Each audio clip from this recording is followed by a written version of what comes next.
बाबूजी। अरे चिराग, तू आज फिर 9:15 आ गया।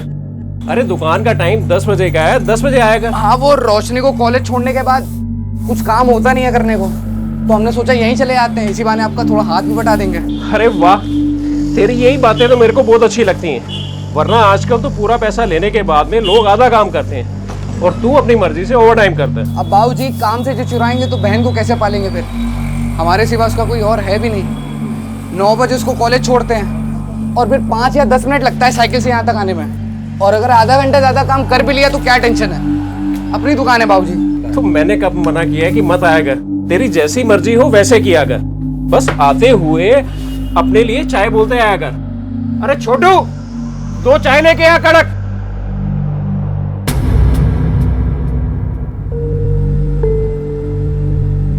गर्मी ने तो सच में दुख ही कर दिया। 24 घंटे ना बॉडी पसीने में भीगी रहती है, ऐसा लगता है अभी ना आके निकली हूँ। काश इंसानों के लिए भी कोई फ्रीजर होता ना। ये बेवकूफ, इंसान के लिए फ्रीजर नहीं होता, एसी होता है। और तुम कभी कभी ऐसी बातें करती हो ना जैसे तुम कॉलेज में पढ़ती ही नहीं हो। अच्छा, तो ढूंढ लो ना अपने लिए कोई।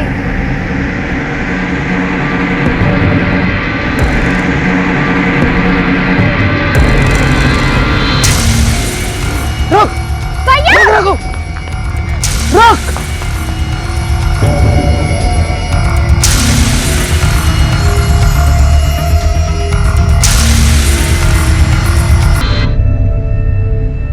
राहुल, राहुल, चलो खाना खाने नीचे चलो। मम्मा जी आपका एक्सीडेंट हो जाएगा। अरे पकड़ के दिखा, राहुल, पकड़ के दिखा। अब पकड़ लिया। चलो, एक्सीडेंट के बच्चे खाना खाते हैं, उसके बाद जो करना है कर ले। हाँ, चलो चलो, जिद नहीं करते। चलो मुझे नहीं खाना नहीं बेटा, चलो, गुड बॉय है ना, चलो बैठो। ये देखो मम्मा ने ना तेरा फेवरेट दाल खिचड़ी बनाया है, चलो मुंह खोलो। अरे एक काम तुमसे ढंग से नहीं होता, जैसा तुमको बताया गया था तुमको वैसा करना चाहिए था ना, तो उसके आगे वोट करो। कैसे हो मेरे बाबू? ठीक हूँ। I love you. I love you too. चलो bye bye.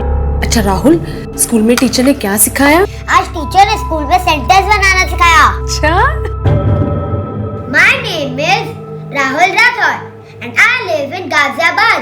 I love puppies. और टीचर ने कहा वो 1 वीक के बाद हमें जू और एक्वेरियम लेके जाएंगी। वाह, ये तो बहुत अच्छी बात है। मम्मा, जू में बहुत सारे एनिमल्स भी होते हैं, तो डॉग्स भी होते हैं, वो हमें घर लेके जाने देंगे?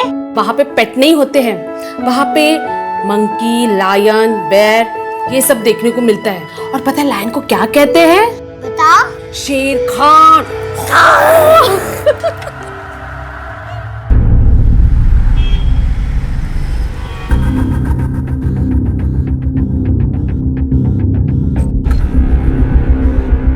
रोशनी, ये ले खाना खा ले।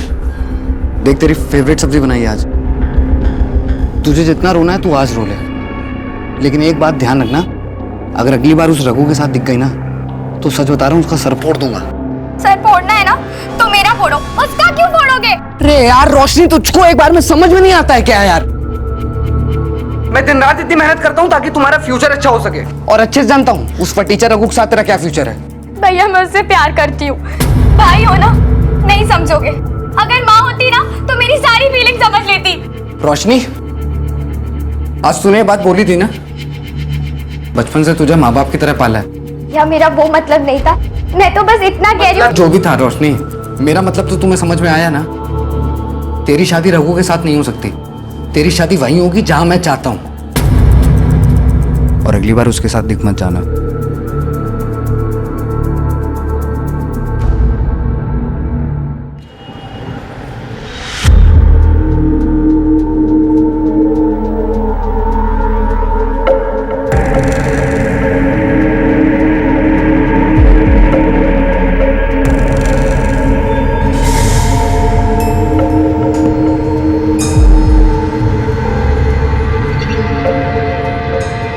खेलना है? ये काटता नहीं है। मम्मी ने बोला है कि स्ट्रेंजर के साथ बात नहीं करनी चाहिए। पर मैं तुम्हारे लिए स्ट्रेंजर थोड़ी हूँ, और ना ये स्ट्रेंजर है। इसका नाम टफी है, तुम चाहो तो उसको एक बार छू सकते हो। आओ।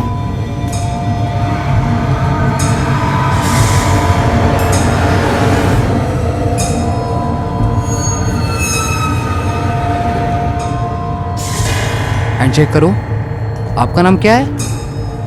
राहुल। राहुल।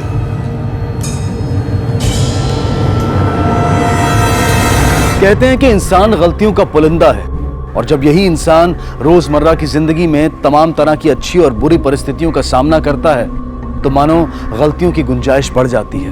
इन परिस्थितियों के पैदा होने से तो कई बार नहीं बचा जा सकता, लेकिन अपने विवेक का इस्तेमाल करते हुए इन गलतियों के होने पर काबू करने की कोशिश जरूर की जा सकती है। पर जब इंसान इसमें चूक जाता है तो ऐसे हालात पैदा होते हैं जो ना सिर्फ वर्तमान को बल्कि भविष्य को भी अंधकार में ले जा सकते हैं।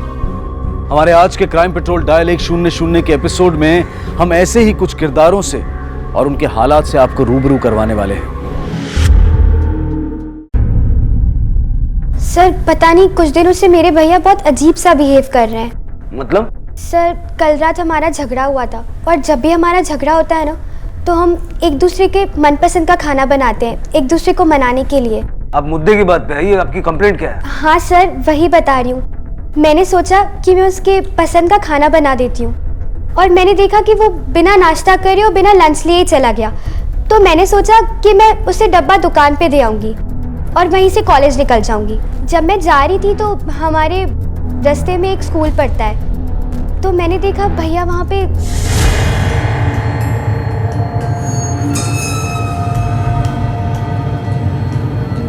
भैया। कौन था वो बच्चा? आप उसे जानती हैं? नहीं सर। मतलब आप ये कहना चाहते हैं कि आपके भाई ने एक बच्चे को किडनैप किया है? पता नहीं सर, पर कुछ तो हुआ है, क्योंकि अभी एक हफ्ते पहले की बात है, मैंने ना उसकी अलमारी में एक चाकू और एक रस्सी भी देखी थी, और जब मैंने पूछा तो उसने मेरी बात को टाल दिया। मैंने आपकी कबर्ड में वो रस्सी और चाकू देखा है, मुझे बताइए। वो काका की दुकान का सामान था रोशनी, तुमको मैं बोल चुका हूँ, तुम जाओ अंदर, मैं आता हूँ। भैया। और अब जब मैंने चेक किया तो वो चाकू और रस्सी गायब है। मतलब वो कोई क्राइम प्लान करने वाला था? कब से? क्राइम का तो पता नहीं सर, लेकिन कुछ तो हुआ है। उसने कैलेंडर्स में कुछ डेट्स भी मार्क करके रखी हैं, और आज ही की तारीख उसने रेड क्रॉस से मार्क की है। पता नहीं उसका फोन भी स्विच ऑफ आ रहा है, मैंने हर जगह ढूंढ लिया। सर आप प्लीज उसे बचा लीजिए, मुझे लग रहा है कि वो किसी मुसीबत में ना हो। आप उस दुकान का एड्रेस दे दीजिए जहां आपका भाई काम करता है, और स्कूल का पता भी बताइए जहां आपने उसे आखिरी बार देखा था। चिराग का मोबाइल ट्रेस करो, पता करो उसकी लास्ट लोकेशन क्या है। आपके पास अपने भाई चिराग का फोटो तो होगा ना?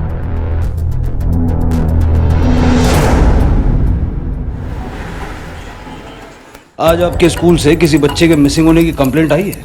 जी नहीं, ऐसी कोई कंप्लेंट नहीं आई। क्या बात कर रहे हो आप? ऐसे कैसे बोल सकते हो? मैंने खुद अपने बेटे को स्कूल वैन में बिठाया था। स्कूल बस में बैठाने के बाद में जिम्मेदारी स्कूल की होती है। बताइए मेरा बेटा राहुल कहाँ है? अगर आपका बच्चा स्कूल आया होता तो रजिस्टर में क्या हो रहा जरूर हुई है? होती। क्यों इतना शोर मचा रखा है? तो मेरा बेटा सुबह स्कूल आया था, और रोज दोपहर को 2 बजे तक वो घर आ भी जाता है, लेकिन घर नहीं पहुंचा, इसलिए मैंने उसके सारे दोस्तों को कॉल किया, कहीं वो दोस्तों के घर न चला गया हो, लेकिन वो कहीं नहीं गया। और अब हम स्कूल आए हैं तो ये लोग कह रहे हैं कि आपका बेटा स्कूल आया ही नहीं। जब आपका बेटा सुबह वैन में था तो स्कूल क्यों नहीं पहुंचा? वही तो हम आपसे जानना चाहते हैं कि हमारा बेटा स्कूल क्यों नहीं पहुंचा। सुनिए, शांत हो जाइए। सुरेंद्र सर। बस के अटेंडेंट से पूछो कि बच्चा बस में चढ़ा या नहीं, और अगर चढ़ा तो कहाँ उतरा। सर। मिश्रा जी, इन्हें बस अटेंडेंट के पास ले जाइए। आइए। आपको किसी पे शक है? कोई ऐसा है जिससे आपकी दुश्मनी हो, या फिर? तो मेरी किससे दुश्मनी होगी? मैंने किसी का क्या बिगाड़ा है? मेरा कोई दुश्मन नहीं है सर। तुम ही बच्चों को बस से स्कूल लाने और ले जाने का काम करते हो ना? हाँ सर। सुबह राहुल बस से स्कूल आया था? हाँ सब आया था। आया था तो बस से उतरा कहाँ? सब यहीं गेट के सामने उतरा था, और मैं तो उसके साथ ही था। ठीक है। इसको जानते हैं आप? नहीं सर। कौन है ये चिराग, और अगर हमारी जानकारी सही है तो आपका बच्चा इसी के पास। इसका मतलब इसने मेरे बेटे को गायब किया है, मेरा राहुल का किडनैप किया है। सर, अटेंडेंस का कहना है कि उसने राहुल को सुबह स्कूल के गेट पर ही छोड़ा था। स्कूल का सीसीटीवी फुटेज चाहिए हमें। ठीक है, आइए मेरे साथ।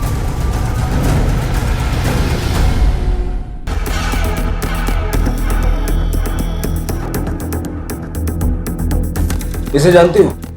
जी नहीं सर। कौन है ये? ये राजन राठौड़ है, बच्चे का बाप, जिसे तुम्हारे भाई ने किडनैप किया। अच्छा ये बताओ, तुम्हारे भाई की किसी से कोई रंजिश वगैरह कभी रही है? तुमने किसी से उसको लड़ते हुए झगड़ते हुए देखा? जी नहीं सर। और वो जो कैलेंडर पे चिराग ने तारीखें मार्क की थी, उसके बारे में और क्या जानते हैं? सर मैंने आपको बताया तो, मैंने भैया से बहुत पूछा लेकिन उन्होंने मुझे कुछ भी नहीं बताया। उसका कोई दोस्त या करीबी है जिससे वो रेगुलर बात करता हो? जी नहीं सर, उनका कोई भी दोस्त नहीं है और वो अलग ही रहते हैं, घर से सीधा काम और काम से सीधा घर। और जब उन्होंने कैलेंडर पे डेट मार्क की थी तो मुझे लगा कि हमारे पेरेंट्स की डेथ एनिवर्सरी के लिए की होंगी, उन्हें कोई पूजा या हवन करवाना होगा। लेकिन उसके बाद ही मैंने उन्हें स्कूल में देखा और उनका फ़ोन भी स्विच ऑफ आ रहा है। आप लोगों के रिश्तेदार कहाँ हैं? जी नहीं सर, हमारे कोई रिश्तेदार नहीं है। मम्मी पापा की डेथ के बाद हम दोनों अकेले रहते हैं। अपना एक कांस्टेबल इसके घर की निगरानी पे लगा दो, ये चिराग कभी ना कभी तो वापस आएगा।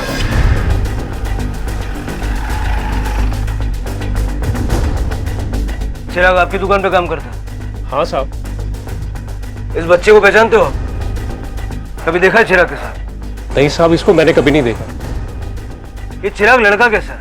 साहब बहुत मेहनती लड़का है वो, कभी किसी काम के लिए उसको मेरे को कहना नहीं पड़ा, सारा काम अपने आप कर देता है वो। और साहब दुकान पे आने का टाइम 10 बजे का है, लेकिन पिछले हफ्ते से वो 9 बजे दुकान पर आ रहा है। 1 घंटा पहले? मतलब वो राहुल से मिलता होगा और फिर यहाँ आता होगा। साहब ये राहुल कौन है? आप इतनी पूछताछ क्यों कर रहे हैं? क्या किया उसने? देखिए अभी यकीन से तो नहीं कह सकता, लेकिन शायद उसने एक बच्चे का किडनैपिंग किया। नहीं साहब, चिराग ऐसा कर ही नहीं सकता, जरूर आपको गलतफहमी लगी है। चिराग के परिवार में कौन कौन है? साहब वो है और उसकी एक बहन है रोशनी, इतनी मेहनत वो उसी के लिए करता है। वो चाहता है कि पढ़ लिख के वो काबिल बन जाए और किसी अच्छे घर में उसका रिश्ता हो जाए। उसने छुट्टी भी इसीलिए ली थी कि वो दिल्ली जाना चाहता था अपनी बहन के लिए लड़का देखने के लिए।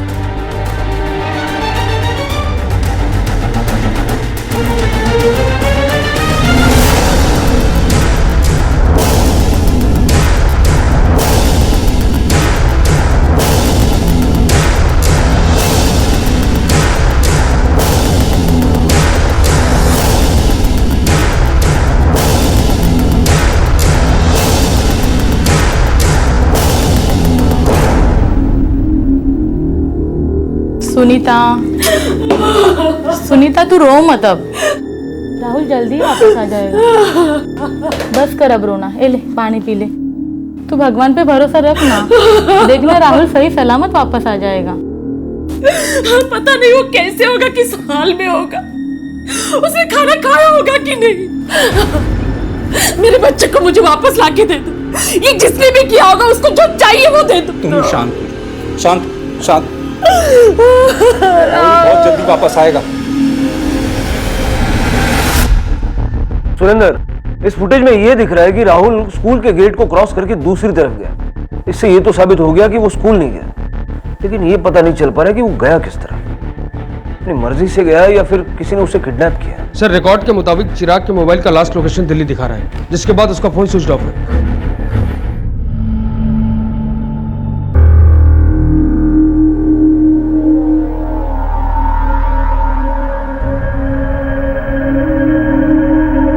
भैया कहाँ चले गए थे आप? पता है मैंने आपको कितने फोन किए, कितनी परेशान हो गई थी मैं। कोई परवाह नहीं है ना? रोशनी अब तुम क्या एक साथ 10 सवाल पूछने वाली हो? अंदर चलो, थोड़ा सा पानी दे दो पीने के लिए।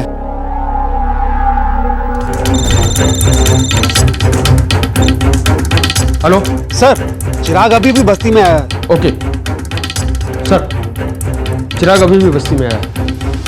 सर मैं सच कह रहा हूँ साहब, सर जो कहना पुलिस स्टेशन में कहना। रोशनी ने समझाओ। सर मेरी बात सुनिए सर।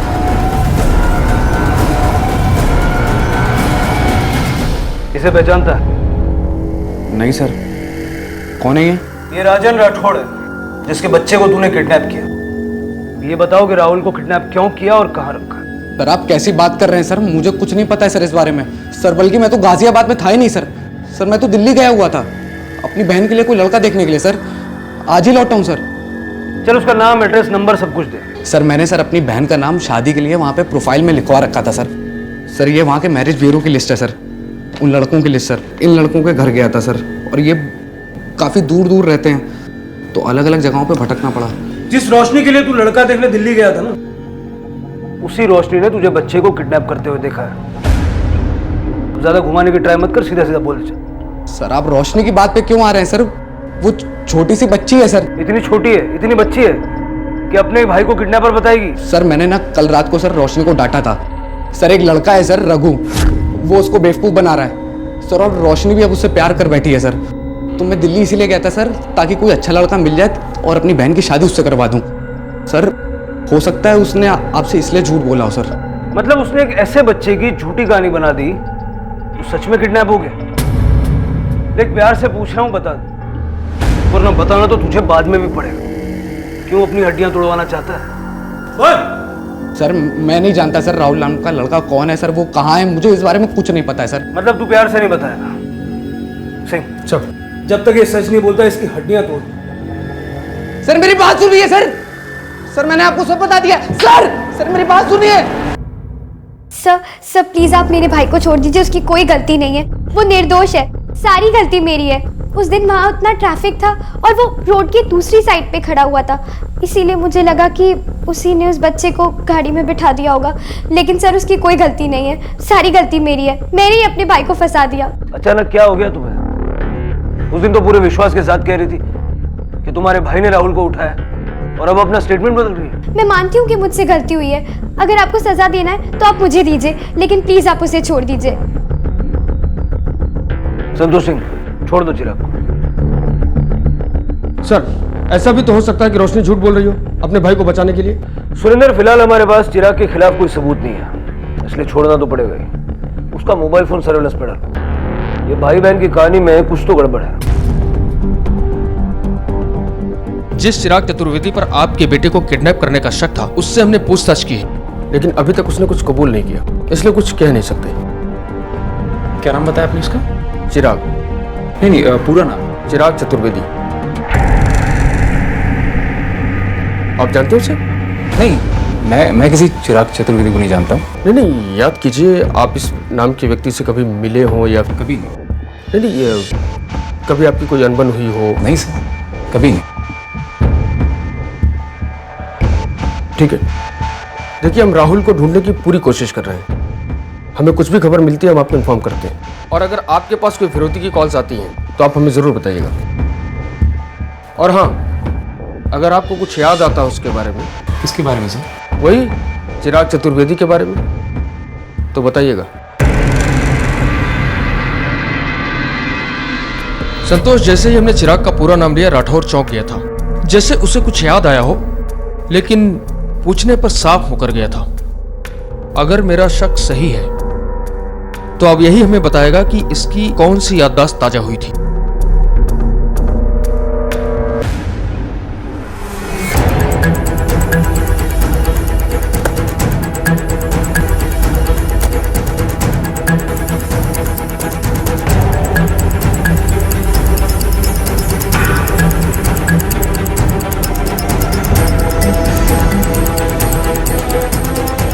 चलो चलो चलो, पता तो चले कि इतनी जल्दी में जा कहाँ रहा है।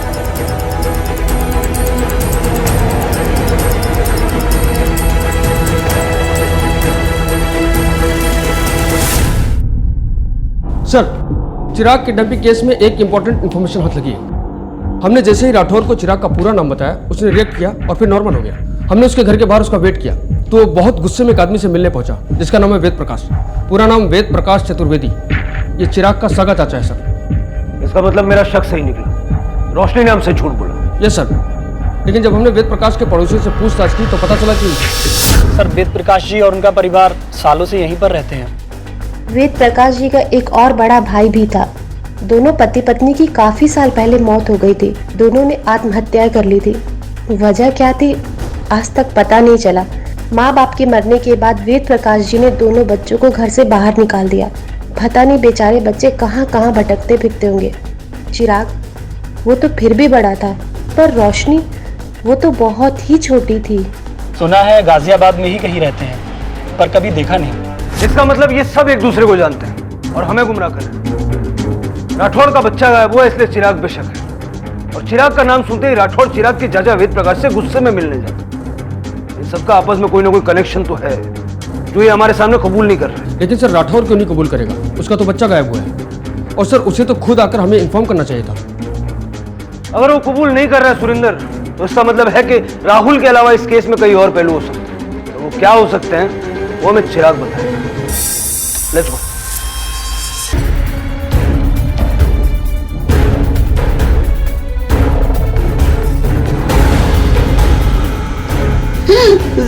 साहब राठौड़ ने मेरी बहन को मार दिया साहब, मार दिया साहब। मर्डर वेपन मिलदार के आसपास पांडे, चिराग को पूछताछ के लिए पुलिस स्टेशन लेके जाओ, तब तक मैं वहां पहुंचता हूँ। सर चलो पीछे चलो, निकलो। कौन ने इसको मारा है? साहब मेरी बात सुनो साहब, साहब ऐसा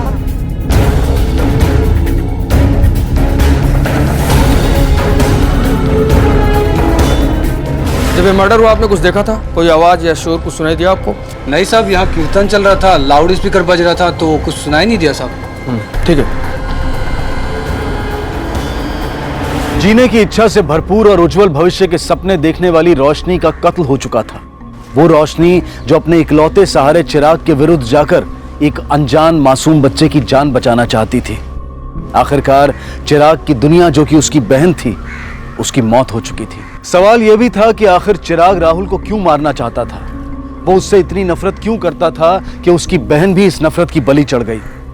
आखिर रोशनी की मौत से किसको फायदा होने वाला था? ऐसे एक नहीं हजार सवाल पुलिस की तरफ मुंह बाए खड़े थे और पुलिस भी इनके जवाबों की तलाश में दिन रात एक कर रही थी।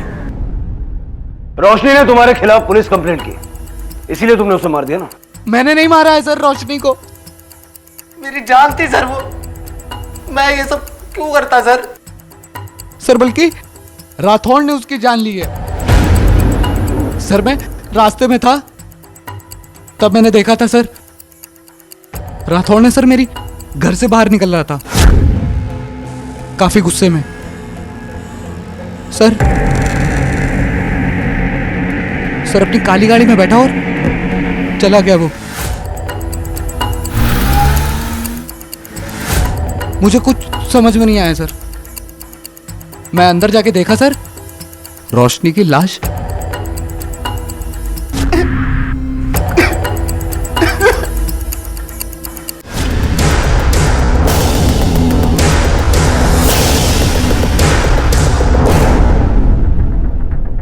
मेरे राहुल को कुछ पता चला? मेरा बेटा मिल गया?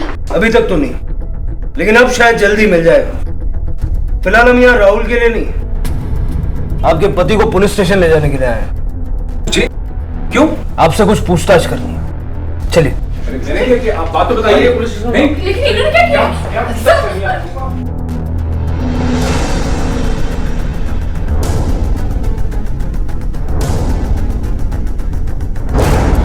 मैं मानता हूं कि मैं उसके घर गया था, पर किसी का खून करने नहीं गया था, बल्कि उसे वार्निंग देने कि अगर राहुल उसके पास है तो लौटा दे।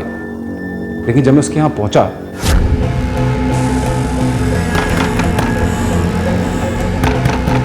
तो उसके यहां तो ताला लगा हुआ था। मैं वहां से वापस अपने घर चला आया। मैंने तो उसके घर में पैर तक नहीं रखा। सुरेंद्र, राहुल के किडनैप होने के बाद रोशनी का मर्डर हुआ। रोशनी को मारने का कोई खास मकसद चिराग के पास नहीं है, लेकिन राहुल को किडनैप करने का जरूर हो सकता है। सुरेंद्र, इसका मतलब है कि इन दोनों के अलावा कोई और भी हो सकता है। रोशनी का एक बॉयफ्रेंड भी था ना, जिसे चिराग पसंद नहीं करता था। हाँ सर, रघु नाम है उसका। बुलाओ इस रघु को पुलिस स्टेशन पूछताछ करो। सर मुझे लगता है कि हमें एक बार चिराग के पड़ोसियों से भी पूछताछ करनी चाहिए। हो सकता है हमें कोई इन्फॉर्मेशन हाथ लगे। सुरेंद्र, हमें राहुल के किडनैप होने और रोशनी के मर्डर के बीच का कनेक्शन ढूंढ निकालना होगा। क्योंकि राठौड़ चिराग के पास जाने से पहले वेद प्रकाश से मिलने गया था। वेद प्रकाश ही वो आदमी है जो चिराग और राठौड़ को जोड़ता है। सब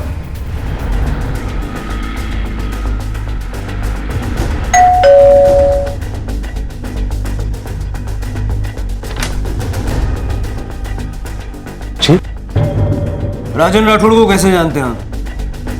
राजन राठौड़ मतलब अब क्यों पूछ रहे हैं आप? जो पूछा है वो बताइए ना। बिजनेस की वजह से। क्या बिजनेस है आपका? जी मैं फाइनेंस का इंतजाम करवाता हूँ।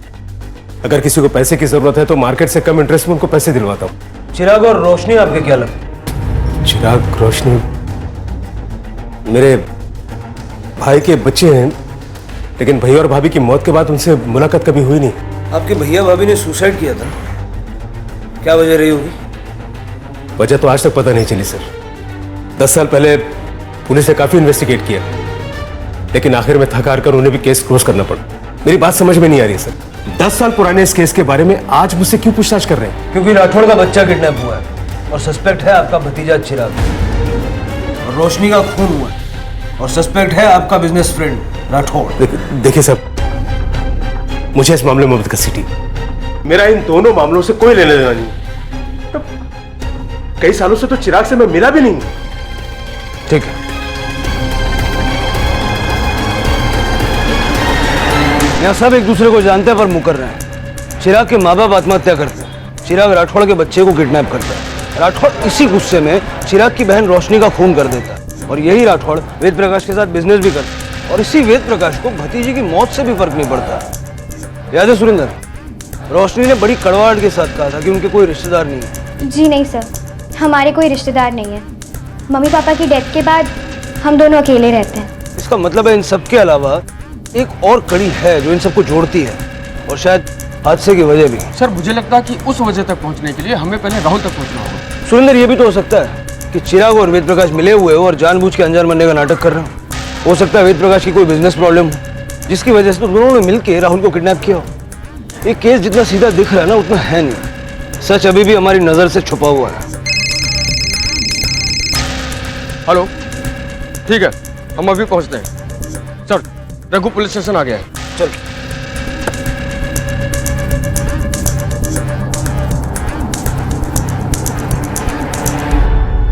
सर मैं रोशनी को क्यों मारूंगा? सर हम दोनों तो एक दूसरे से प्यार करते थे। सर हम दोनों अभी भाग के शादी भी करने वाले थे। ठीक है सर, तूने नहीं मारा। किसने मारा होगा? चिराग ने, क्योंकि वो तो नहीं चाहता था कि तुम दोनों की शादी हो। नहीं सर, सर चिराग ऐसे कर ही नहीं सकता सर।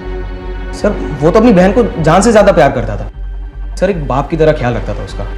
लेकिन सर कुछ दिनों से रोशनी बता रही थी कि वो आजकल बहुत ज़्यादा गुस्सा करने लगा है, हर बात बात पे छिड़ जाता है सर। ये बात तो उसने रोशनी को भी नहीं बताई कि उसके दिमाग में क्या चल रहा था सर।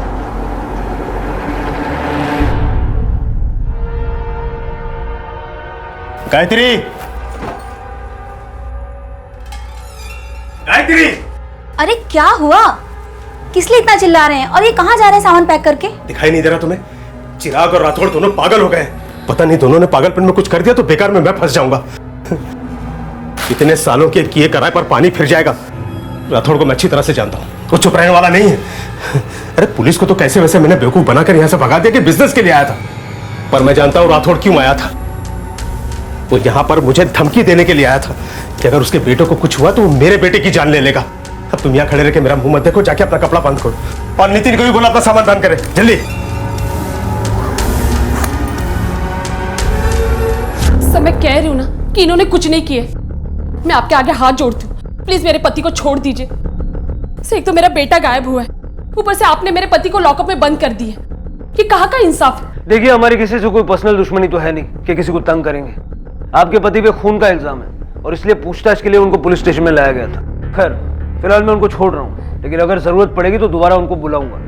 उनसे कहिएगा कि वो शहर से बाहर नहीं जा सकते। सिंह सर, चिराग और राठौड़ दोनों को छोड़ दो। Yes sir. सुनीता, आप ठीक तो है ना? सर आप इसे क्यों छोड़ रहे हो सर? इसी ने मेरी बहन का खून किया है। बकवास बंद कर। मैंने किसी को नहीं मारा, बल्कि तूने मेरे बेटे का किडनैप किया है। क्या? अरे तू झूठ बोल रहा है। पुलिस स्टेशन है, ज्यादा बकवास की ना दोनों को वापस अंदर कर दूंगा। सर, मैं आपके आगे हाथ जोड़ती हूँ, प्लीज मेरे बेटे को ढूंढ लीजिए। प्लीज सर, कोशिश कीजिएगा। हाँ मैं कोशिश करूंगा। आप जाइए, जाओ। सुरेंद्र, इस चिराग के आस पड़ोस में फिर से पूछताछ करो, छोटी से छोटी इंफॉर्मेशन कलेक्ट करो। चलो। जिसकी वजह से मेरा बेटा पता नहीं किस हाल में जी रहा होगा, लेकिन मुझे पूरा यकीन है ये सब कुछ किया धरा आप ही का है, जिसकी सजा मेरे बेटे को मिल रही है। लेकिन मैं एक बात बता देती हूँ, अगर मेरे बच्चे को कुछ हो गया ना तो मैं अपनी जान दे दूंगी और उसकी जिम्मेदार सिर्फ आप ही रहोगे। सुनो मेरी बात, सुनो। कुछ भी बोले जा रही हो, राहुल सिर्फ तुम्हारा बेटा नहीं है, मेरा भी बेटा है। और कोई अपने बेटे का बुरा क्यों चाहेगा? ये तो तुम ही जानते, लेकिन मैं अच्छे से जानती हूँ ये ऐशो आराम, ये पैसा जो तुमने कमाया ना, ये सीधी तरीके से नहीं कमाया, और तुम्हारी इस लालच की वजह से मैं अपने बेटे को खोना नहीं चाहती। याद रखना।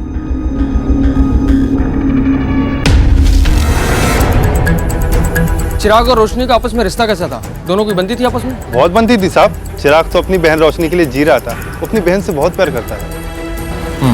ठीक है सर, ये चिराग का पड़ोसी सुरेश है। इसके पास एक बहुत इंपॉर्टेंट इन्फॉर्मेशन है।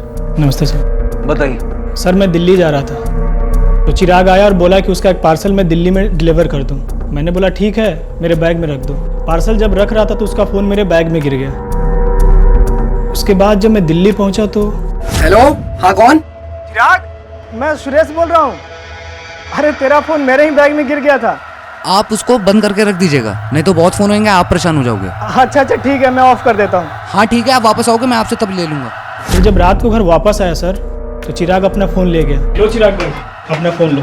अरे थैंक यू भाई, चलता हूँ, अब रोशनी इंतजार कर रही होगी। ठीक है ठीक है, ठीक, शुक्रिया। थैंक यू सुरेश जी, आपने वाकई बहुत इंपॉर्टेंट इन्फॉर्मेशन हमारे साथ शेयर की।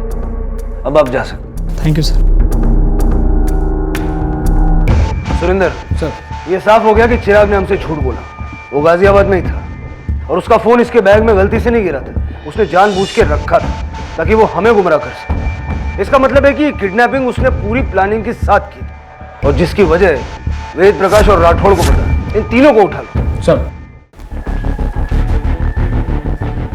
अगर आपने पहले ही हमें सब कुछ सच सच बता दिया होता तो आज आपका बेटा आपके पास होता और इस तरह आपको परेशान नहीं होना पड़ता।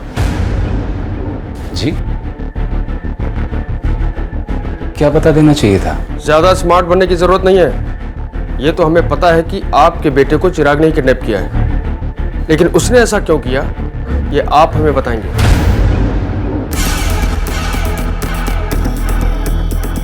अरे सुनिए सर, ये वेद प्रकाश के घर पे ताला लगा है, कुछ पता है कहाँ गए हैं? ना जी सर, कहाँ गया ये तो नहीं पता, लेकिन शाम को टैक्सी में बैग रख के किधर जा रहा था? कल शाम। Okay, thank you. हाँ बोलो। सर, वेद प्रकाश के घर पे ताला लगा हुआ है। मैंने पड़ोसी से पूछताछ की, उन्होंने बोला कि कल रात को वह कहीं चले गए। सर, उसका फोन भी स्विच ऑफ आ रहा है। ठीक है।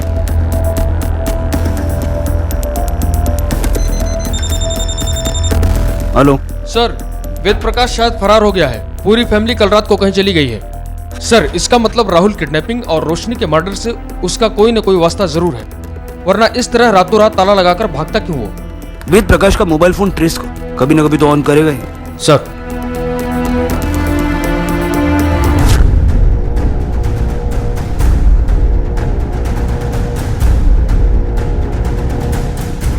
चिराग, यहीं खड़े रहो, गली पे नजर रखो।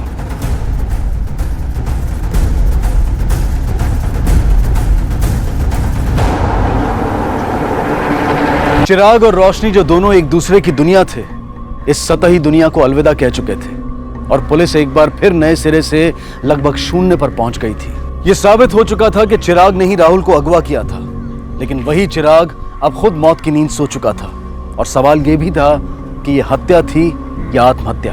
पुलिस के मुताबिक यह कत्ल हो सकता था, लेकिन फिर एक नया सवाल कि यह कत्ल किसने किया होगा और रोशनी का कत्ल किसने किया था। आप मुझे फिर से उठा के ले आए। मेरे बच्चे को ढूंढने के बजाय आप मुझे ही परेशान कर रहे हैं। ये परेशानी तुमने खुद मोल ली है। हमने तो प्यार से पूछा था, बता दो, तुमने नहीं मानी। क्या बता दूं? कुछ हो तो बताओ ना। मैं बताता हूँ क्या बताना था। हमने रोशनी के मर्डर के बारे में पूछा, तुमने झूठ बोला। हमने पूछा चिराग को जानते हो, तुमने झूठ बोला। लेकिन जैसे ही चिराग का पूरा नाम तुमने सुना, तुम सीधे उसके चाचा वेद प्रकाश चतुर्वेदी के वहां पहुंच गए। अगर अपने बच्चे को सही सलामत चाहते हो तो सच बोलने का ये आखिरी मौका है, क्योंकि जिस चिराग ने तुम्हारे बच्चे को किडनैप किया है वो तो मर गया। चिराग मर गया? सर, तो मेरे बच्चे का क्या होगा सर? तो ऐसे बन रहा है जैसे तुम जानते नहीं चिराग मर गया। तूने मारा है चिराग को। मैं चिराग को क्यों मारूंगा सर? मेरा बच्चा उसके पास में। फिर बता, तेरा और चिराग का क्या कनेक्शन था? मैं चिराग के माँ बाप को पहले से जानता था। 10 साल पहले उन्होंने आत्महत्या नहीं की थी, बल्कि मेरे बिजनेस से जो ब्लैक मनी जमा हुआ है, आप उसे अपने मंदिर के दान में जमा कर लीजिए। इससे ब्लैक वाइट हो जाएगा और फिर उस पैसे को मैं वापस मार्केट में घुमा दूंगा और फायदा सिर्फ मेरा नहीं बल्कि आपका भी होगा। इसके लिए मैं आपको अच्छी खासी बड़ी रकम दूंगा। तेरी हिम्मत कैसे हुई ईश्वर के पवित्र स्थल के बारे में ऐसे दूषित बातें करने की? लेकिन मैं सिर्फ पुलिस से नहीं बल्कि इनकम टैक्स डिपार्टमेंट वालों से भी तुम्हारा और वेद प्रकाश की करतूत के बारे में शिकायत करूंगा। तब तुम दोनों को पता चलेगा कि ब्लैक मनी अवॉइड कैसे होता है। मैं चिराग को कैसे पता चल गया? उस दिन जब मैंने चिराग का पूरा नाम सुना तो मैं समझ गया कि अपने माँ बाप का बदला लेने के लिए उसने मेरे राहुल को किडनैप किया। मेरा राहुल मासूम है, उसकी कोई गलती नहीं है, उसे बचा लो। जिन लोगों को मार के तूने पेड़ से लटकाया था वो भी मासूम ही थे, तब ये मासूमियत का ख्याल आया नहीं तुझे? सर मेरे बच्चे को बचा लो प्लीज। राहुल की किडनैपिंग का रीजन तो क्लियर है सुरेंद्र, कि चिराग ने बदला लेने के लिए राहुल को किडनैप किया।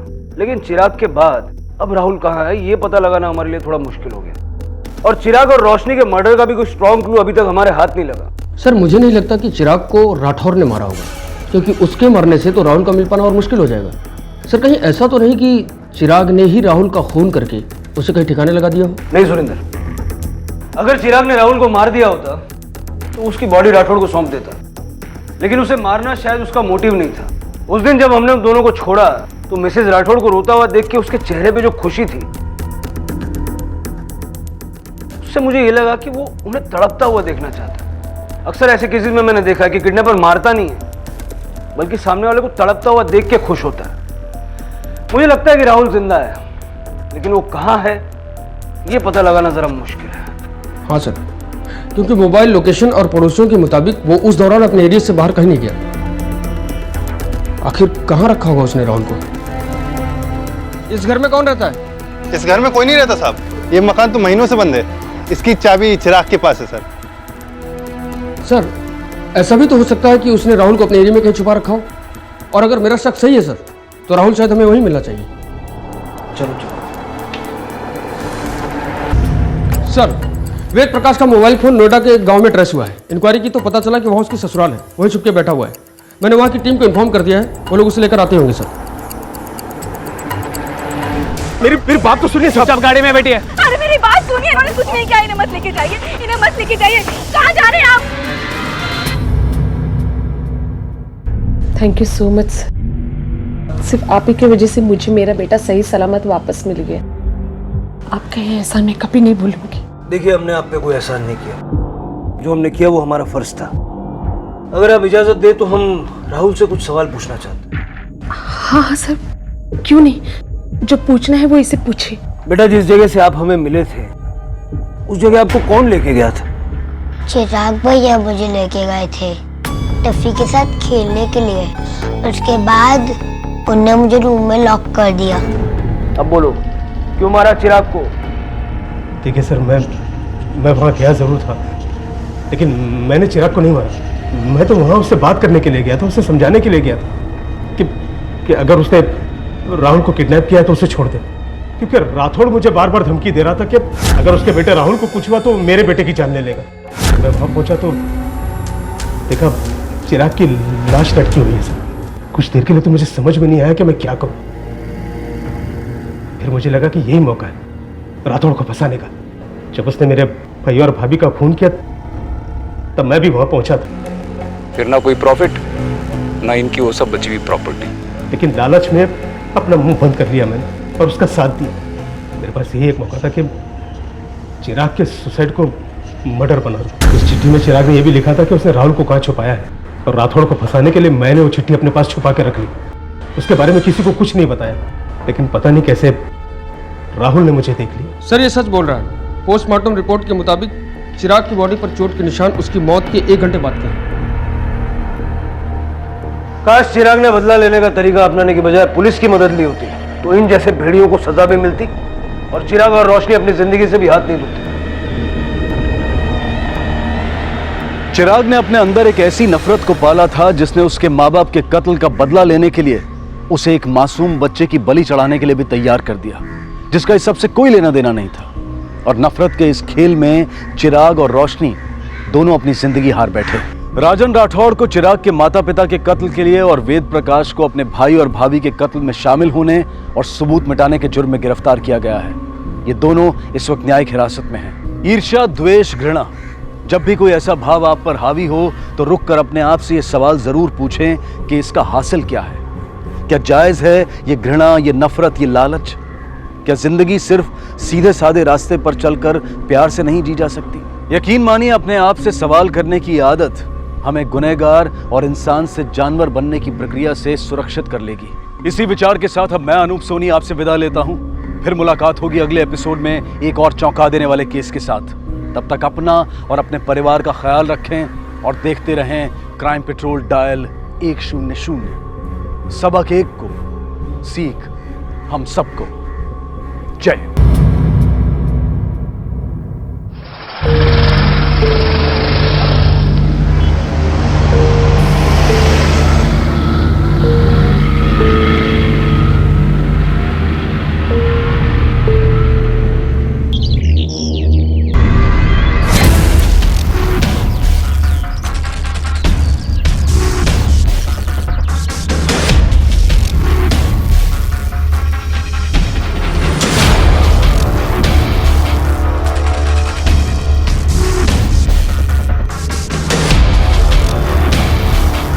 नमस्कार, आदाब।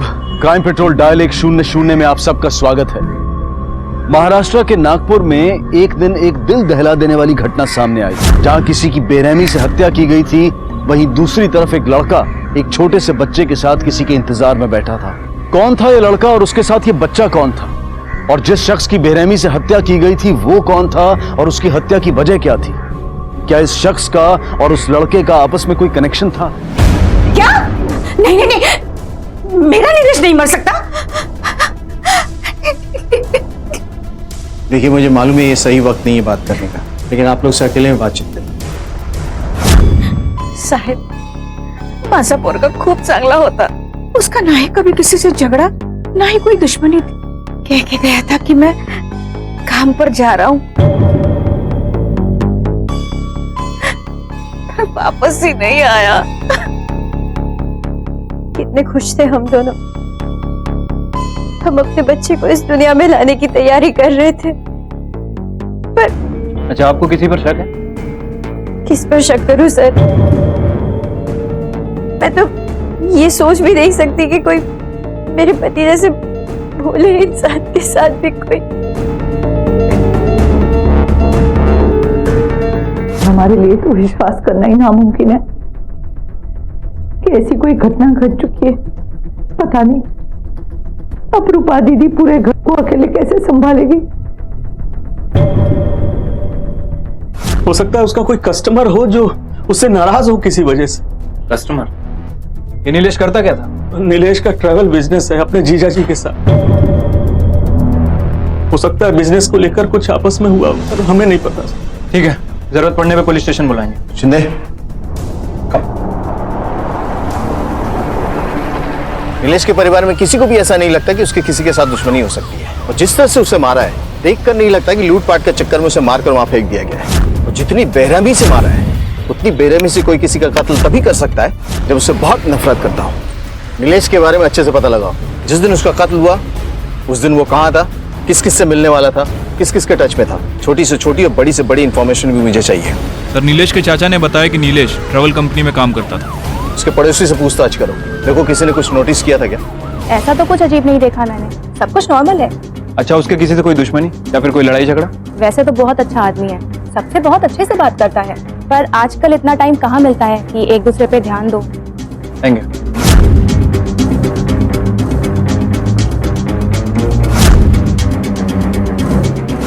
कुछ दिन पहले नीलेश का अपने अंकल के साथ झगड़ा हुआ था। किस बात को लेकर झगड़ा हुआ था ये मैं श्योर नहीं हूँ। कितनी बार समझाया तुझे, तू समझता क्यों नहीं है? आखिर कब सुधरेगा तू? क्या क्या? मेरी बीवी, मेरा घर, मेरी मर्जी। देख, मेरे सामने पैदा हुआ है तू, और मुझसे ज्यादा उड़ने की कोशिश मत करना, समझा? दोबारा ऐसा किया ना तो क्या? इस मामले से दूर रही है, दखलंदाजी की जरूरत नहीं है। इस बार प्यार से समझा रहा हूं तुझे नीलेश, और अगली बार ऐसा किया ना तो मेरे पास दूसरे स्टाइल भी है, समझा? पर मैं तो बस इतना ही चाहता था कि वो बहू का ख्याल रखे। पेट से है वो सर, इस घर को वारिस देने वाली, लेकिन पता नहीं क्यों सर नीलेश को अपने ही बच्चे की कद्र तक नहीं। लेकिन आपको ऐसा क्यों लगा? तो सर एक दिन नीलेश बहू की जान लेने की कोशिश कर रहा था, इसलिए अगले दिन मैंने नीलेश को डांटा था। माना कि मैं नीलेश से गुस्सा था, पर इसका मतलब ये नहीं कि मैं उसे जान से मार दूं।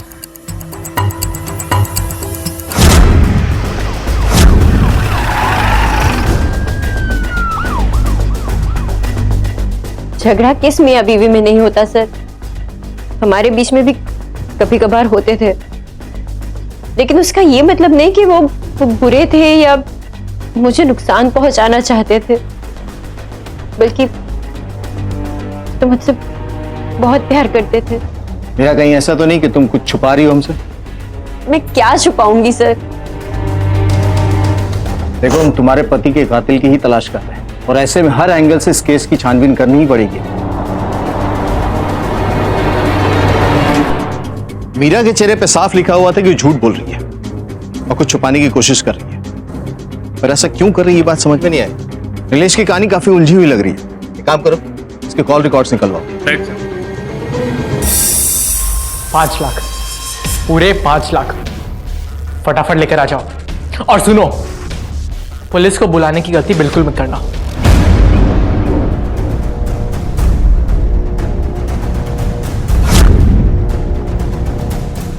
कॉल की ड्यूरेशन बहुत कम थी, हम कॉल को ट्रेस नहीं कर पाए। सर मेरा बच्चा मिल जाए बस, बदले में उनको जो चाहिए ना हम देने के लिए तैयार।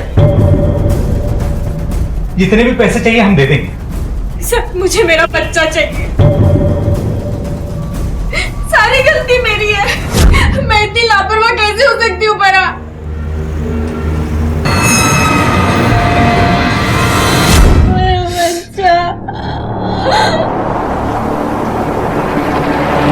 नहीं सर, हम लोग मीरा के साथ टच में नहीं है। उसने हमारी मर्जी के खिलाफ शादी की थी, इसलिए हमने उससे सारे रिश्ते तोड़ दिए। आप लोग आखिरी बार उससे कब मिले थे? अरसा हो गया सर, अब तो उसका चेहरा भी जहन में धुंधला धुंधला सा याद है। सुनते, हो सकता है कि वो हमसे झूठ बोल रहे हैं। शायद उसके बाप और भाई ने मिलकर उसे मारा ऑनर किलिंग में, या फिर उन्हें इस बात का पता चल गया था कि नीलेश मीरा को मारता था, इसलिए गुस्से में आकर उन्होंने उसका काम तमाम कर दिया। सर इसका मतलब मीरा का उसके भाई और पिता से कोई ताल्लुक नहीं है। एक काम करो, उनके कॉल रिकॉर्ड्स निकलवाओ। Yes sir. सर नीलेश के कॉल रिकॉर्ड ऑलरेडी आ चुके हैं और मैंने चेक भी किए हैं। सर कॉल रिकॉर्ड के हिसाब से वो किसी नीतू, शंकर, वंदना और अनीता के टच में है। सर इन 4 लोगों से नीलेश की बहुत ज्यादा बातें होती थी। इन चारों के बारे में इंफॉर्मेशन निकलवाओ। Yes sir.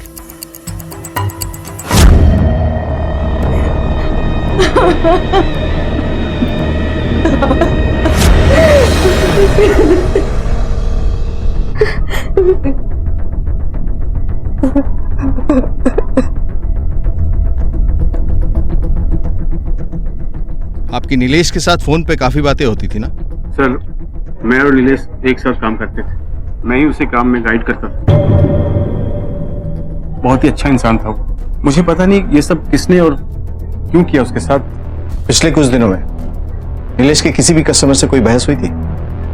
मेरी जानकारी में ऐसे कोई आदमी नहीं। सर ये नीतू है, नीलेश की बड़ी बहन। आपको किसी पे शक है? चलो।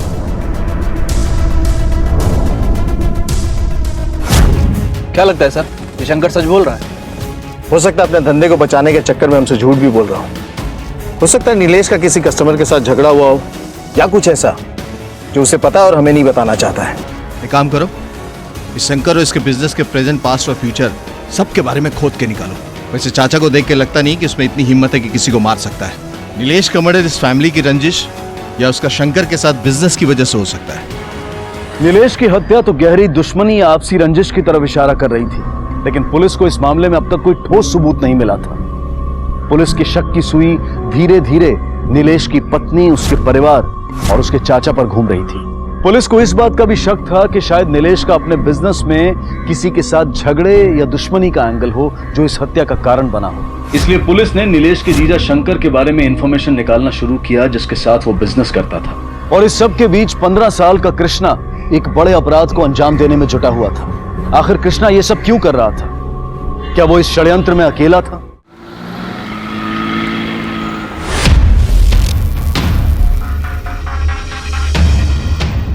कृष्णा, खाना बन गया है, चल गरम गरम खा ले। चल चल चल चल चल खा ले, फिर हॉकी मैच के लिए चले जाना। कृष्णा, आजकल तेरा ध्यान कहाँ रहता है? कुछ नहीं माँ। कुछ तो है, तू परेशान रहने लगा है और अपनी हालत तो देख, कितना दुबला होता जा रहा है। कल दोपहर 3 बजे मैं तुम्हारा मैदान पर इंतजार करूंगा। पूरे पैसे लेकर आ जाना। देखो पैसे तैयार है, मेरा बच्चा कैसा है? बच्चा भी ठीक है, कल आके ले जाना। एक मिनट, देखो तुमने जितना बोला था उतना पैसा मैं तुम्हें दे रहा हूँ। मेरा बच्चा सही सलामत मुझे मिल जाना चाहिए बस। कृष्णा खाना खा। पर क्या बार बार घड़ी देख रहा है?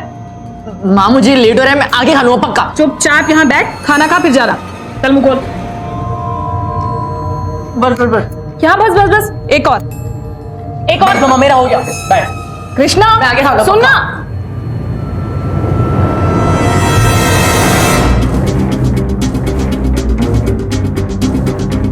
आप लोग बिल्कुल चिंता मत कीजिए। हमारे ऑब्जर्वेशन के हिसाब से ये किडनैपर इस लाइन में नया है। हमने जाल बिछा दिया है, ये किडनैपर जल्दी हमारी गिरफ्त में हो। चलिए सर, शंकर की सारी इंफॉर्मेशन मिल गई है। उसका बिजनेस तो ठीक ठाक चल रहा है, लेकिन सर एक चौंकाने वाली बात पता चली। क्या? सर शंकर ने अभी तक 4 शादियां की हैं। यहाँ तक कि नीलेश की बहन भी उसकी दूसरी बीवी रह चुकी है। सर और शंकर कुछ महीने पहले ही अपनी बाकी बीवियों को छोड़कर अपनी दूसरी बीवी नीतू के पास वापस आया है। इतना सब कुछ होने के बाद शंकर इसके पास वापस लौट कर आया।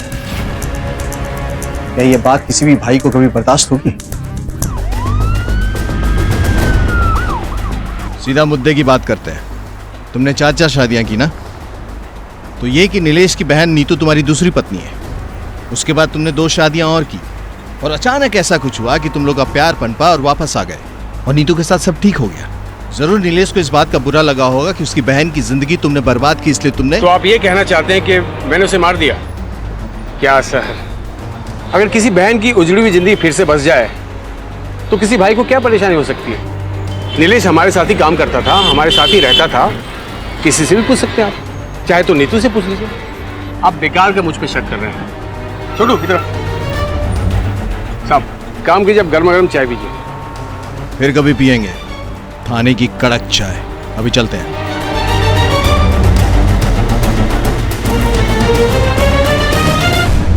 भाई तो इस बात से सबसे ज्यादा खुश होते। शंकर ने पहले जो कुछ भी किया, पर मेरे लिए वो बहुत अच्छा है। मेरी बेटी के पिता है वो। ये मेरी बेटी अवनी और शंकर। सर शंकर एक बहुत ही जिम्मेदार पिता है, और ये शंकर की पहली बीवी से उसका बेटा कृष्णा। जांच के दौरान पुलिस को पता चला कि शंकर की पहली पत्नी का नाम अनीता है और कृष्णा अनीता और शंकर का ही बेटा है। लेकिन आखिर कृष्णा ने एक बच्चे को किडनैप क्यों किया? उसे 5 लाख रुपए किस लिए चाहिए थे? आखिर ऐसी कौन सी जरूरत थी जिसे पूरा करने के लिए कृष्णा ने इतने बड़े अपराध का सहारा लिया? सर चाहे बिजनेस हो या घर, ये नीलेश और शंकर के बीच में कुछ ना कुछ जरूर पकड़ा है। शंकर बहुत ही चालाक आदमी लगता है, इसे अच्छी तरीके से समझना होगा। उसे अच्छी तरीके से समझने में एक से तुम्हारी मदद कर सकती है। राइट साहब?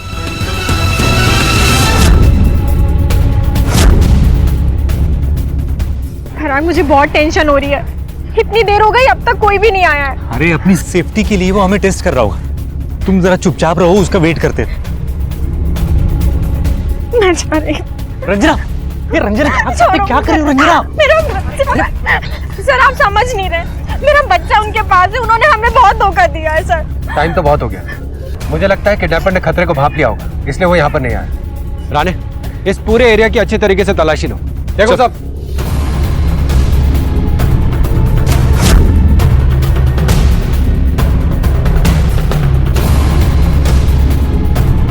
बॉडी को पोस्टमार्टम के लिए भेजें। सो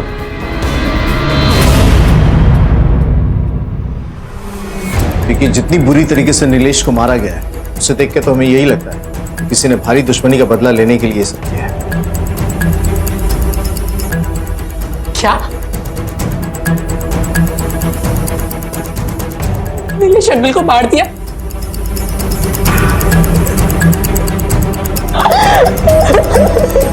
शंकर जब भी कृष्णा को मिलने आता था तो नीलेश हमेशा उनके साथ आता था। कृष्णा नीलेश के बहुत करीब था। दोनों साथ बातें करते थे, घूमते थे।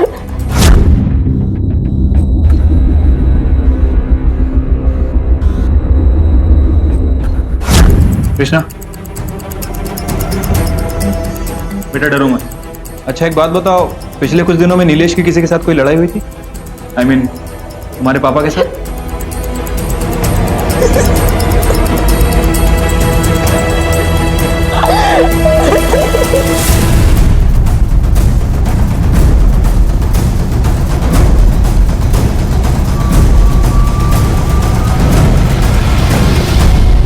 नीलेश की पोस्टमार्टम रिपोर्ट के हिसाब से वो काफी शराब पीता था और जिस वक्त उसकी हत्या है उसने काफी पी रखी थी। सर शायद यही वजह हो सकती है कि हत्यारे ने आसानी से नीलेश के ऊपर काबू पा लिया। सर पोस्टमार्टम रिपोर्ट के हिसाब से हत्या का समय रात में 11 बजे के आसपास का है।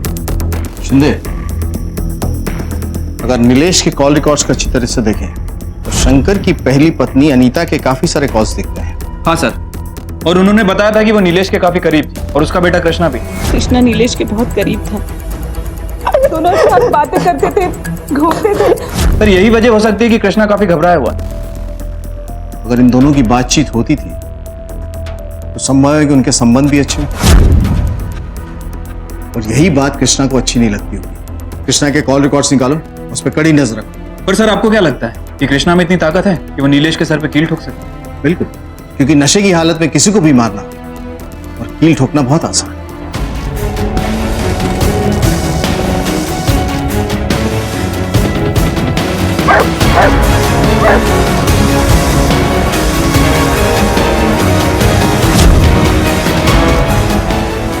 राणे, इस पूरे एरिया में अच्छे से पूछताछ करो। किसी ना किसी ने यहाँ पर किसी को आते जाते जरूर देखा होगा। सो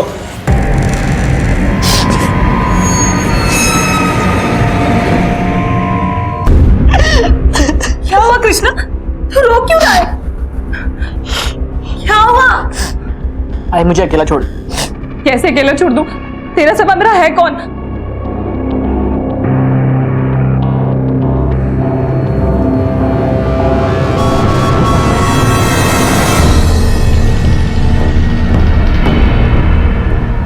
फराक, उसने हमारे बच्चे को क्यों मार डाला? हम तो सारे पैसे भी लाए थे उसे देने के लिए, क्यों मार डाला मेरे बच्चे को?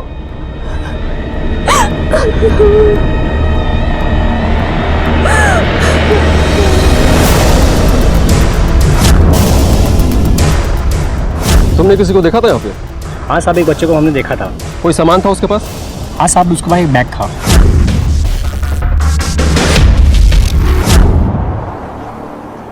सर कृष्णा के फोन रिकॉर्ड्स आ गए। सर रिकॉर्ड के हिसाब से एक नई बात पता चली है। कृष्णा इस नंबर पर लगातार कई दिनों से बात कर रहा था और जब मैंने इस नंबर की डिटेल निकाली तो पता चला कि ये नंबर अनरजिस्टर्ड है, कंपनी से जल्दी बंद करने वाली। तो ये कृष्णा ही बता सकता है कि नंबर किसका है। ये किसका नंबर है? क्या आपकी इस नंबर पे बात होती थी? नहीं, मैं तो जानती भी नहीं कि ये नंबर किसका है। सच बोलिए, वरना सच बाहर लाने में हमें ज्यादा वक्त नहीं लगता। मैं सच बोल रही हूँ, मुझे नहीं पता ये नंबर किसका है और आप पता लगा लीजिए, ये नंबर किसी गलत आदमी का नहीं हो सकता, वरना कृष्णा इस नंबर पे कभी बात नहीं करता। चाहे जो हो, इसे सच तो बताना ही पड़ेगा।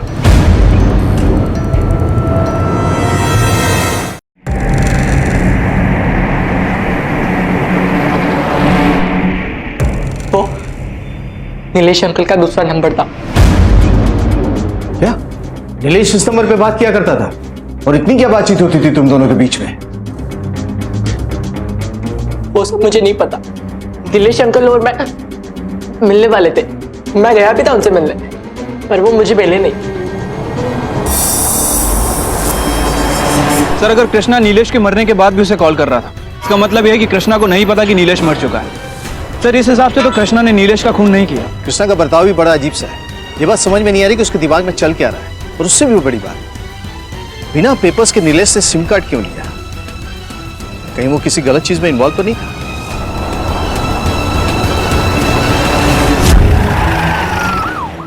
नीलेश इस दूसरे नंबर का इस्तेमाल क्यों करता था? सर इस बारे में मुझे तो कुछ पता नहीं। साहब, हमें किसी को इस बारे में पता नहीं, लेकिन इतना जरूर कह सकती हूँ कि मेरा बेटा कोई गलत काम नहीं कर सकता। वो तो शंकर के साथ छोटा मोटा बिजनेस कर रहा था। सर मुझे नीलेश के दूसरे नंबर के बारे में नहीं पता। सर मुझे नहीं लगता कि नीलेश किसी भी इलीगल काम में इन्वॉल्व हो। ऐसा लगता है कि इस फैमिली में नीलेश के बारे में किसी को भी अच्छी तरह से नहीं मालूम। ये तो क्लियर है कि वो कुछ ना कुछ प्लान कर रहा था।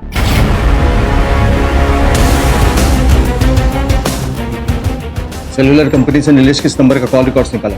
Okay sir. पता नहीं बिना वेरिफिकेशन के नंबर कैसे चालू कर दिया।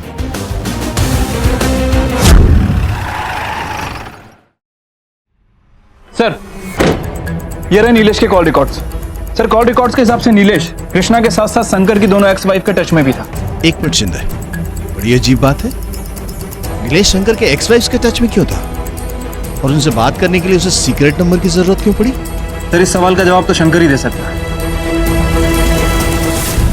जी सर, मैंने ही नीलेश को अपने तीनों एक्स वाइफ से मिलवाया था उस वक्त जब हम काम के सिलसिले में बाहर आते जाते थे। और तुम उन सब के टच में अभी तक क्यों? मेरे बेटे कृष्णा की वजह से मैं अपनी पहली बीवी अनीता के टच में हूँ, और मेरी दूसरी बीवी नीतू को तो आप जानते ही हो, मैं उसी के साथ रहता हूँ। और मेरी तीसरी बीवी मेरे काम में हेल्प करती थी, इसीलिए उसके टच में था, पर वो अब बहुत दूर सेटल हो चुकी है। और मेरी लास्ट वाइफ पूजा, जो मुझसे इमोशनली अटैच है, एक बार काम के सिलसिले में मैंने नीलेश को पूजा से मिलवाया था, लेकिन मुझे ये नहीं पता था कि वो उनसे लगातार टच में था। हाँ, मैं अनीता का मान सकता हूँ क्योंकि कृष्णा उससे काफी करीब था, लेकिन दूसरे नंबर से कृष्णा का फोन। क्या तुम झूठ बोलने की कोशिश तो नहीं कर रहे हो? झूठ बोल के मुझे क्या मिलेगा सर? जरूरत पड़ी तो दोबारा बुलाऊंगा। बिल्कुल सर। सर या तो ये शंकर सच बोल रहा है या फिर जरूरत से ज्यादा होशियार है।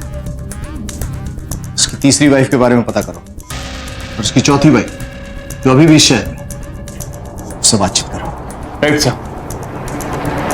शंकर की जिंदगी में जो कुछ भी चल रहा था उसकी वजह से उसकी जिंदगी काफी उलझी हुई थी और काफी हद तक नीलेश की जिंदगी शंकर की जिंदगी से जुड़ी हुई थी।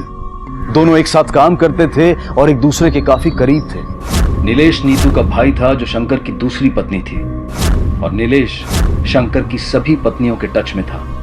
क्यों? क्या शंकर की 4 शादियों का नीलेश की हत्या से कोई संबंध था? नीलेश का खून हो चुका है और उसकी और तुम्हारी इस नंबर पर लगातार बात होती थी। इस नंबर के बारे में किसी को नहीं पता। क्या बात करते तुम लोग?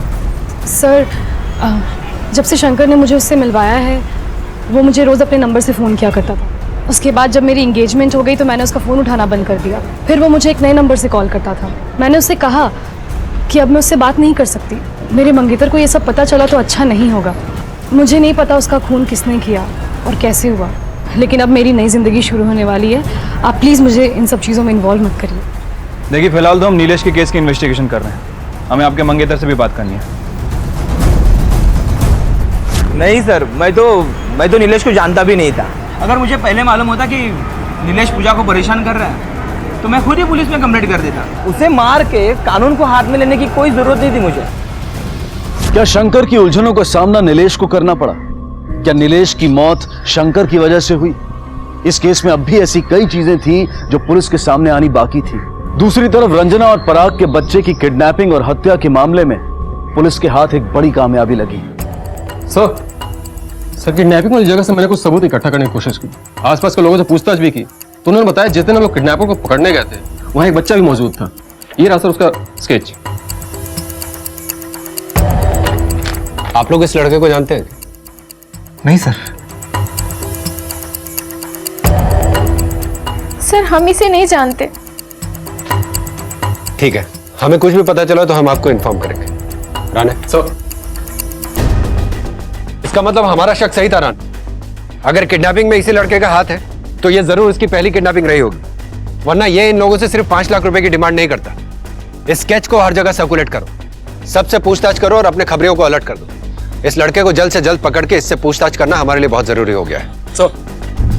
आखिर नीलेश की हत्या के पीछे किसका हाथ हो सकता है? कौन उसे इतनी बेरहमी से मार सकता है? सर, नीलेश की अपनी बीवी मीरा के साथ कुछ खास बनती नहीं थी। मीरा की माने तो नीलेश और मीरा के बीच बहुत सारी लड़ाइयां भी होती थी। सर, कहीं ऐसा तो नहीं कि मीरा ने नीलेश को मरवाया? ऐसा भी हो सकता है कि नीलेश के चाचा गणेश ने उसे मरवाया, क्योंकि उससे उसका बिहेवियर बहुत अजीब था।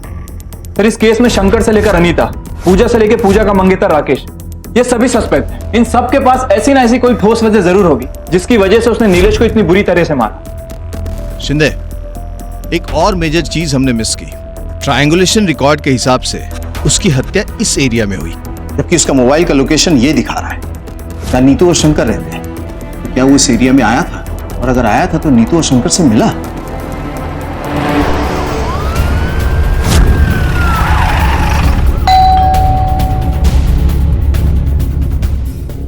शंकर घर पे नहीं है।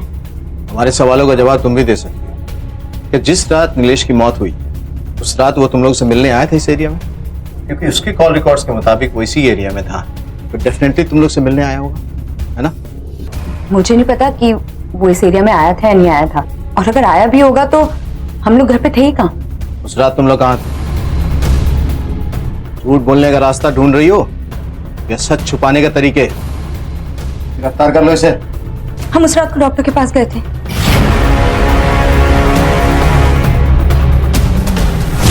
क्या नीतू आपके पास चेकअप के लिए आई थी? 10 अगस्त की रात को नीतू मेरे पास चेकअप के लिए आई थी, पर उस रात ऐसा लग रहा था जैसे उसकी किसी के साथ हाथापाई हुई हो। ये हालत आपकी कैसे हुई? नहीं नहीं डॉक्टर, मैं ठीक हूँ, बस मुझे पेन किलर चाहिए।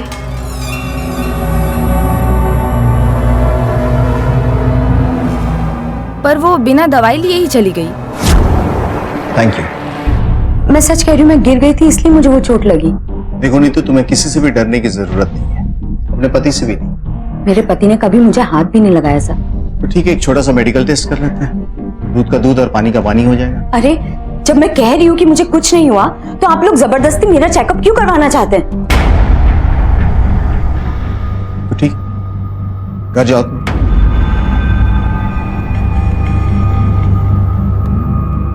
शिंदे, आई एम 100% श्योर ये अपने पति को बचाने की कोशिश कर रही है। इसके मेडिकल टेस्ट की परमिशन निकाल। हो सकता है ये घरेलू हिंसा का शिकार हुई हो, जिसका पता नीलेश को चल गया, और इसी वजह से शंकर और नीलेश में झड़प हुई, जिसके बाद शंकर ने नीलेश को मार दिया। इस केस में पुलिस के हाथ अब तक कोई ठोस सुराग नहीं लगा था। पुलिस की थ्योरी अब इस केस के हर एंगल पर काम कर रही थी। क्या नीलेश की मौत जैसी दिखाई दे रही थी वैसी ही थी? क्या हत्यारे ने नीलेश की हत्या को जानबूझकर इस तरह से अंजाम दिया था? सर, सोनेगांव पुलिस थाने से ये स्केच आया है। उन्हें इस लड़के की तलाश है। मामला किसी छोटे बच्चे की किडनैपिंग और मर्डर का है।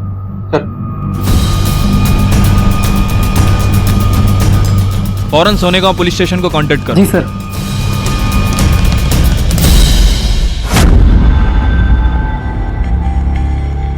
मैं उसे मारना नहीं चाहता था। मुझे तो उनसे पैसे चाहिए थे। तुम्हारे साथ और कौन था इस प्लानिंग में? मुझे नीलेश अंकल ने कहा था ये पैसे कमाने का सबसे आसान तरीका है, क्योंकि मुझे पैसों की जरूरत थी। मेरी डैड के बहुत सारे औरतों के साथ अफेयर थे। मुझसे ज्यादा वो अवनी से प्यार करते थे। मेरी बेटी अवनी और शंकर, मेरे सारे विशेष, सारे डिमांड्स अधूरे रह जाते थे। फिर एक दिन नीलेश अंकल ने मुझे पैसे कमाने का प्लान बताया। उन्होंने मुझे उनका फोन नंबर दिया और मुझसे कहा कि मुझ पे कोई शक नहीं करेगा। ये सोचा था कि कम मांगेंगे और रेगुलर करेंगे। हम ये सब साथ में करने वाले थे, लेकिन नीलेश अंकल आई नहीं। फोन उठा, हाँ, मैंने उसे नहीं मारा। पता नहीं वो बच्चा कैसे मर गया। ये सब उस शंकर का किया धरा है। उसी ने ये सब किया है। मेरे बेटे ने कुछ नहीं किया। 4 शादियां, अलग अलग औरतों से संबंध, तेरी इन्हीं हरकतों ने तेरे बेटे को अपराधी बना दिया। क्या हुआ? चेहरे की हवाइयां क्यों उड़ गई?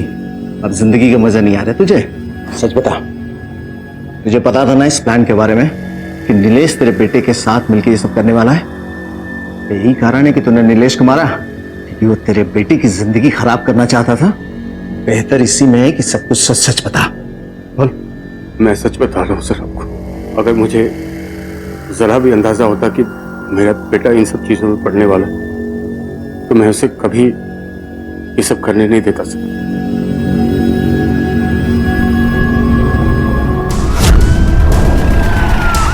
मुझे नहीं करवाने कोई भी टेस्ट वेस्ट। आप लोग क्यों मुझे जबरदस्ती ले जाना चाहते हैं?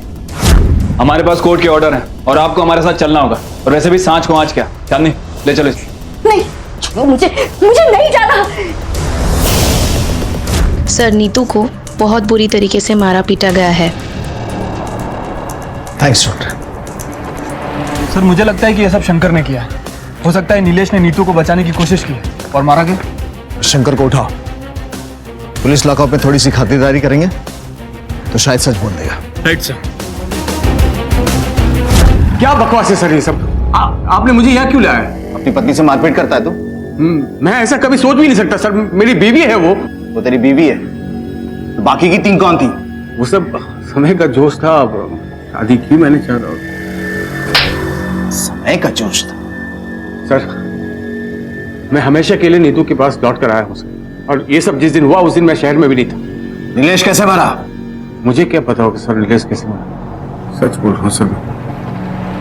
मैं सच कह रही हूँ, मेरे पति ने कभी मुझ पे हाथ नहीं उठाया। तो तुम्हें ये चोट कैसे लगी? सर, जब मुझे उनके अफेयर्स के बारे में पता चला तो मैंने खुद से ही खुद को चोट पहुंचा ली। सच क्या है ये तो हम पता लगा ही लेंगे। अभी जा सकते।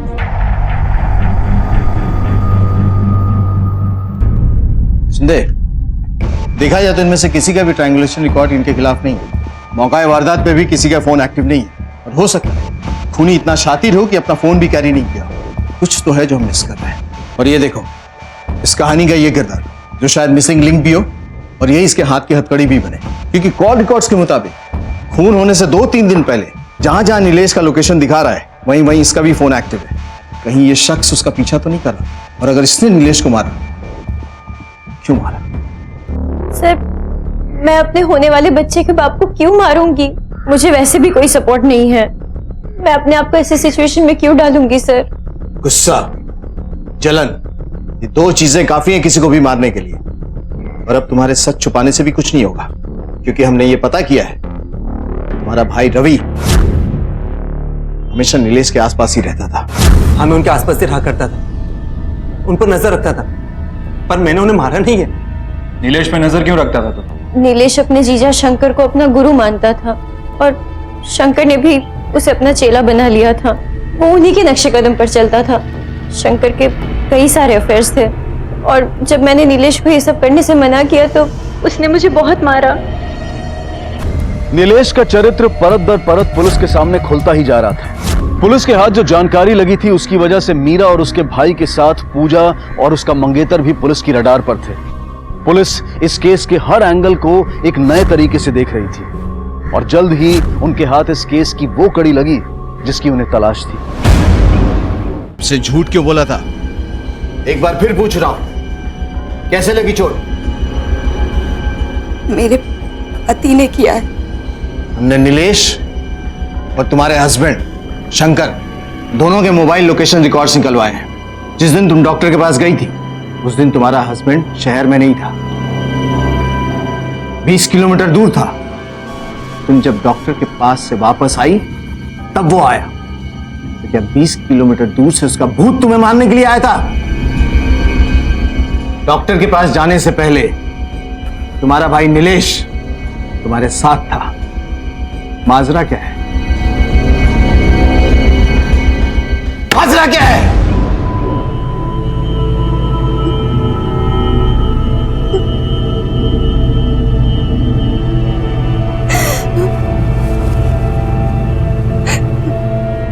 उस दिन शंकर बाहर गया हुआ था तब नीलेश मेरे घर आया।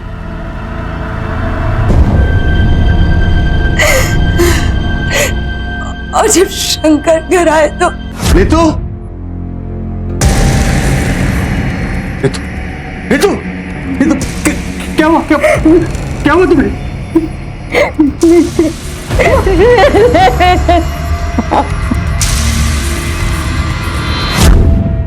मैंने तुरंत उसको फोन किया और मिलने के लिए कहा।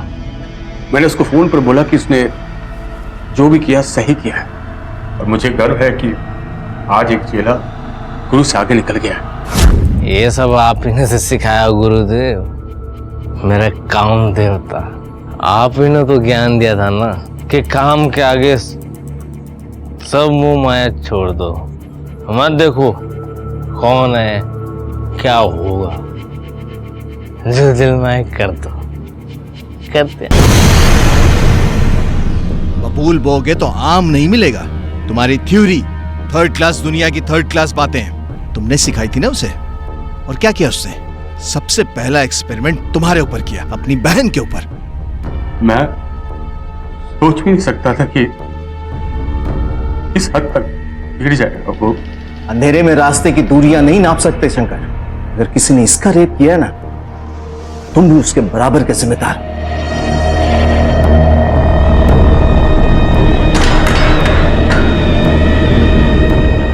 रोमांच और उत्तेजना से अश्लीलता और जुर्म की दूरी सिर्फ एक कदम की होती है। आने वाले खतरे को भांप कर भी कुछ ना करना जुर्म को दावत देने जैसा है। कभी कभी अपनी और हमारे अपनों की भलाई के लिए सही वक्त पर आवाज उठाना जरूरी होता है। जब भी कभी आपको अपने आसपास या अपने परिवार में कुछ ऐसा दिखाई दे जिससे आपको होने वाले जुर्म की दस्तक सुनाई दे, तो चौकन्ने हो जाइए, क्योंकि आपका एक सही कदम आने वाले खतरे को टाल सकता है। इसी विचार के साथ अब मैं अनूप सोनी आपसे विदा लेता हूं। फिर मुलाकात होगी अगले एपिसोड में एक और चौंका देने वाले केस के साथ। तब तक अपना और अपने परिवार का ख्याल रखें और देखते रहें क्राइम पेट्रोल डायल 100। सबक एक को सीख हम सबको। जय हिंद। इस तरह के और भी एपिसोड देखने के लिए हमारे चैनल को सब्सक्राइब करें और बेल आइकन दबाना ना भूलें।